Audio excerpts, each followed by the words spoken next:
మహాశివరాత్రి సందర్భంగా శ్రీశైలంకి వచ్చే భక్తుల రద్దీ బాగా పెరిగింది. వాహనాల రద్దీ పెరిగింది. కొంతమంది పాదయాత్ర కూడా చేస్తున్నారు. ఈ సందర్భంగా రెండు ముఖ్యమైన విషయాలు నేను ప్రజలకు తెలియజేయాలనుకుంటున్నాను. ఈ రద్దీ ఆత్మకూరు దోర్నాల మీదుగా బాగా రద్దీ పెరిగింది. అంటే నందికొట్కూరు, ఆత్మకూరు, దోర్నాల మీదుగా శ్రీశైలం చాలా వాహనాలు వస్తున్నాయి. భక్తుల రద్దీ బాగా పెరిగింది. అదేవిధంగా ఈ సందర్భంగా ప్రజలకు తెలియజేయడం ఏమంటే, గూడ్స్ వాహనాల్లో దయచేసి రావద్దు. గూడ్స్ వాహనాల్లో 20 మంది 30 మంది ఎక్కి వస్తున్నారు. రకరకాల ప్రాంతాల నుంచి వస్తున్నారు.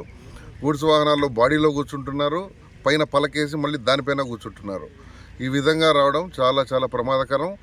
యాక్సిడెంట్లు జరిగినట్టయితే ప్రాణ నష్టం జరిగే అవకాశం ఉంది. కాబట్టి గూడ్స్ వాహనాలను తప్పనిసరిగా మేము ఆపుతాము, కేసు రాస్తాము, వాహనం యొక్క పర్మిట్ రద్దు చేస్తాము, డ్రైవర్ లైసెన్స్ కూడా సస్పెండ్ చేస్తాం, వాహనాన్ని కోర్టుకు పెడతాం. దయచేసి ఎవరు కూడా గూడ్స్ వాహనాల్లో ప్రయాణం చేసి శ్రీశైలం మల్లన్న దర్శనానికి రావద్దండి. మీ వాహనాలు సీజ్ చేయబడితే కోర్టుకు కూడా పెడతాం. అందరూ ఆర్టీసీ బస్సుల్లోనూ లేదా ఇతర ప్యాసింజర్ వాహనాల్లోనూ దయచేసి రండి. మీ ప్రాణాలు కాపాడుకోండి, ఇతరుల ప్రాణాలు కూడా కాపాడండి. రెండో విషయం ఏంటంటే, గూడ్స్ వాహనాలు కూడా ఈ రూట్లో నందికొట్కూరు, ఆత్మకూరు, దోర్నాల మీదుగా దయచేసి రావద్దండి. మీరు ఆత్మకూరు రాకుండా కర్నూలు, గిద్దలూరు మీదుగా గుంటూరు వైపు వెళ్ళే వాహనాలు గిద్దలూరు మీదుగా వెళ్ళాలని మనవి. ఇంకా ముఖ్యమైన విషయం ఏంటంటే, కొన్ని వాహనాలు తెలంగాణ నుంచి, కర్ణాటక నుంచి, తర్వాత కర్నూలు జిల్లాలోని కొన్ని ప్రాంతాల నుంచి మిరపకాయలు లోడు వేసుకొని వస్తున్నారు. ఆ మిరపకాయల లోడు 8 ఫీట్లు 7 ఫీట్లు హైట్ ఉంటుంది. ఆ మిరపకాయల లోడు పైన రైతులు పడుకొని వస్తున్నారు. ఇది ఎంత ప్రమాదకరమో మీరే ఆలోచించాలి.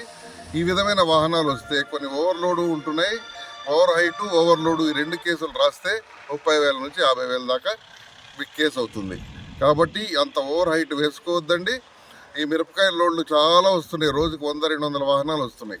అవన్నీ కూడా మీరు దయచేసి నంద్యాల, గిద్దలూరు మీదుగా గుంటూరు వెళ్లాల్సిందిగా మనవి. దయచేసి ఈ రూట్లో వస్తే కేసులు రాస్తామని గుర్తుంచుకోండి. ఇంకొక ముఖ్యమైన విషయం ఏంటంటే, గూడ్స్ వాహనాల్లో ఎవరైనా ఇతర రూట్లలో వచ్చినా, ఏ రూట్లో నుంచి వచ్చినా పైన శ్రీశైలంలో ఖచ్చితంగా ఒక ఆర్టీఓ అధికారి మార్చి 5వ తారీఖు వరకు ఉంటారు. ఈ వాహనాలకు కూడా 20,000 30,000 నుంచి కేసులు రాసి వాహనం సీజ్ చేసి అన్ని రకాల చట్టపరమైన చర్యలు తీసుకుంటాము. దయచేసి గూడ్స్ వాహనాల్లో ప్రయాణం చేయొద్దండి. మీ ప్రాణాలు కాపాడుకోండి, ఇతరుల ప్రాణాలు కాపాడండి. ఇది ప్రజలందరికీ నా మనవి.